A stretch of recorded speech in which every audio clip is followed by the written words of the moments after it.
Pernahkah kamu ingin menyelam ke bagian samudra yang paling dalam? Nah, hari ini kamu akan punya kesempatan mewujudkannya. Sebelumnya, seberapa lama kamu mampu menahan napas? Tidak terlalu lama. Tenang, jangan khawatir. Silahkan naik kapal selamku dan ikutlah denganku dalam perjalanan menuju kedalaman. Siap? Oke, ayo menyelam. Saat ini, tepat di bawah permukaan, kamu melihat banyak makhluk hidup berkeliaran di sini. Banyak sekali ikan dan hewan laut, serta halo, orang-orang yang sedang berenang melambaikan tangan ke kita. Tapi kita tak akan berlama-lama di sini. Dadah! Pada kedalaman 20 meter, ada dunia baru yang terbuka di depan matamu. Terumbu karang dangkal tumbuh dengan indah tidak jauh dari pantai. Dan hey, kita bertemu banyak orang lagi di sini. Tapi kali ini, mereka adalah penyelam scuba. Tanpa peralatan khusus ini, tekanan air di kedalaman ini tidak ramah bagi penyelam biasa. 40 meter adalah kedalaman tempat kita berpamitan, bahkan kepada penyelam rekreasi. Ini adalah batas maksimum yang diizinkan untuk mereka. Selamat bersenang-senang, teman-teman. 60 meter, dan kita bertemu orka pertama. Paus ini mendiami perairan yang relatif dangkal di hampir semua laut dan samudra di dunia. Tahukah kamu bahwa orka adalah predator puncak? Artinya, orka tidak punya musuh alami dan tidak ada yang bisa mengalahkannya. Pada kedalaman 70 meter, kita bertemu dengan hiu paus, spesies ikan terbesar yang diketahui dunia dengan berat mencapai 60 ton. Umurnya pun lumayan panjang, semoga panjang umur selalu ya. Hiu paus bisa hidup sampai sekitar 130 tahun. Sekarang, lihatlah keluar. Jika kamu melihat penyelam scuba, artinya dia adalah seorang profesional. Karena pada kedalaman 100 meter, mereka harus sangat berhati-hati agar tidak terkena penyakit dekompresi. Penyakit ini terjadi jika kamu naik terlalu cepat ke permukaan. Dan jika beruntung, kamu juga bisa melihat gurita Pasifik raksasa. Dia tinggal di perairan dingin mulai sedalam ini dan sampai kedalaman 2000 meter. Sekarang, kita memasuki bagian samudra yang gelap.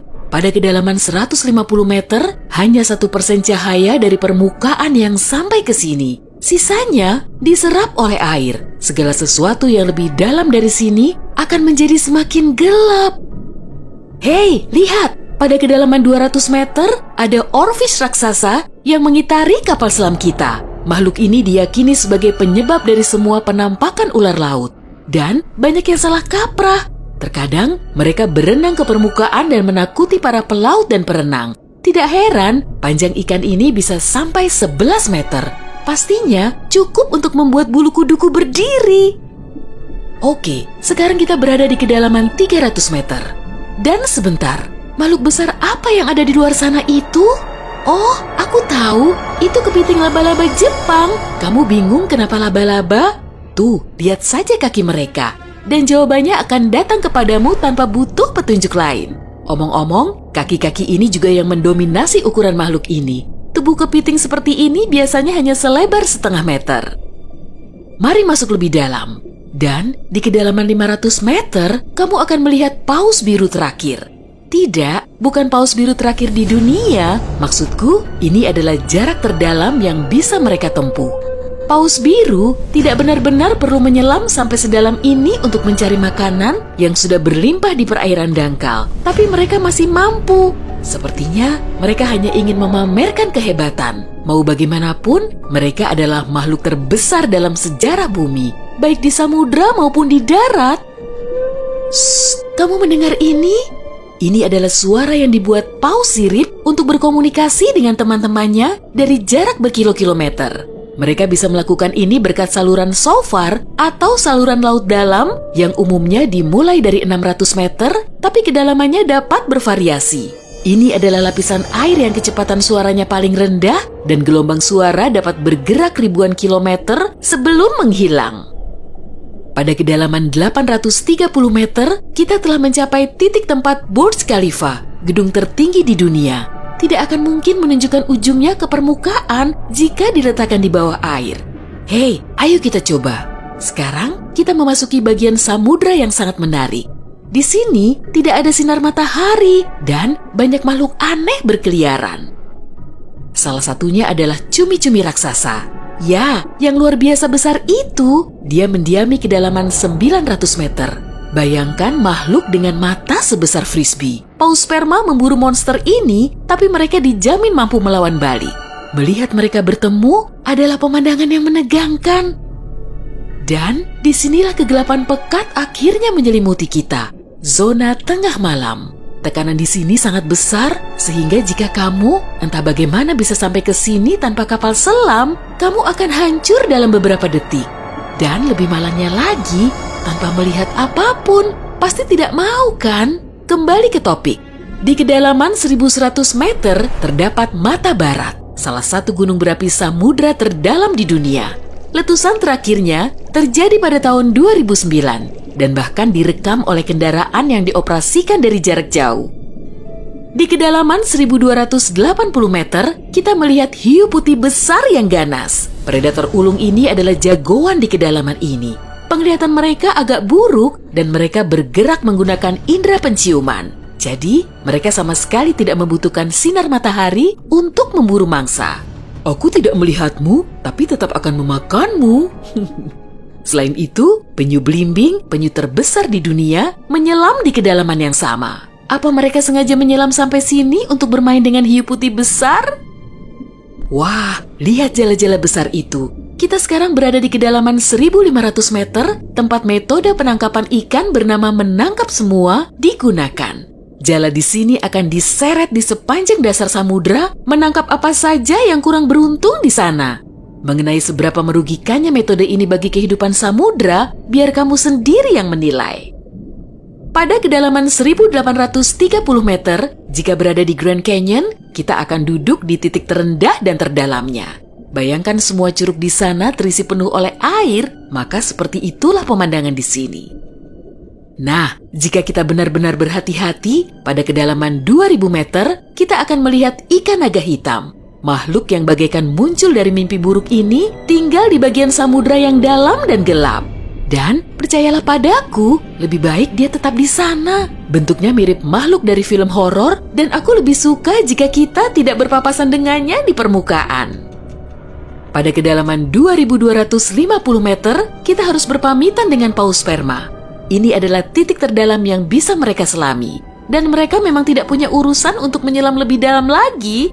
Mungkin kalau mereka berburu ikan naga hitam, atau justru mereka yang diburu. Mustahil, perbedaan ukuran mereka terlalu besar. Panjang paus sperma bisa mencapai 19 meter, yang menjadikannya paus bergigi terbesar di dunia. Tidak banyak makhluk laut bisa melawannya.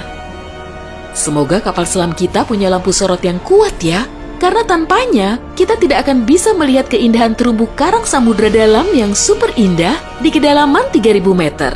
Terumbu karang ini dapat ditemukan di setiap samudra dan sayangnya tidak bisa dilihat tanpa peralatan khusus untuk menyelam di samudra dalam. Oke, mari terus melangkah lebih dalam. Dan di kedalaman 3.700 meter, kita mencapai kedalaman rata-rata samudra dunia. Mulai sekarang, perjalanan menuju kedalaman yang sebenarnya dimulai. Dasar samudra rata-rata telah kita lewati, jadi sekarang saatnya menyelami celah terdalam. Pada kedalaman 4.500 meter, monster dari mimpi buruk terburukmu muncul di sini. Anglerfish misalnya, akan membuat siapapun bergidik ngeri. Giginya yang panjang dan bengkok, serta antena di kepalanya untuk memikat mangsa, sudah cukup untuk menimbulkan rasa takut, bahkan di hati orang-orang yang paling berani. Tapi yang lebih mengerikan, mungkin adalah makhluk yang disebut swallower hitam. Itu adalah monster mirip belut yang memiliki perut super elastis dan mampu menelan mangsa yang ukurannya 2 kali lipat.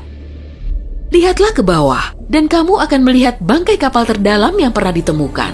SS Rio Grande di Atlantik Selatan yang tenggelam pada tahun 1941 dan mencapai kedalaman 5.760 meter. Tidak heran, kapal ini baru ditemukan 55 tahun kemudian. Sekarang, bagian samudra terdalam dan tergelap dimulai. Kita menyelam ke Palung Mariana. Menurut pengukuran resminya, Palung Mariana dimulai pada kedalaman sekitar 6.000 meter. Ini adalah area yang paling jarang dieksplorasi dan paling menarik bagi para ilmuwan dan petualang. Apa yang ada di dasarnya? Baiklah, kita akan melihatnya. Tapi selagi masih dalam perjalanan, aku akan menunjukkan hal-hal lain yang ada di sini. Misalnya, ini adalah ikan terdalam yang pernah ditemukan. Namanya ikan siput. Dan dia tinggal di kedalaman 7.900 meter. Tubuhnya tembus cahaya sehingga kamu bisa melihat menembus kulitnya. Ya, untungnya kita tidak mematikan lampu. Bentuk makhluk mungil ini ternyata sangat imut bagi makhluk yang mampu menahan tekanan sekuat ini.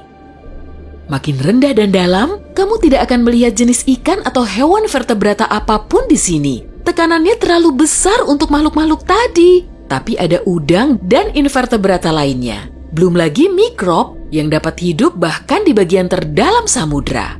Dan bagian terdalam itu adalah kedalaman Challenger. Ini adalah bagian bawah Palu Mariana dan kedalamannya 10.927 meter.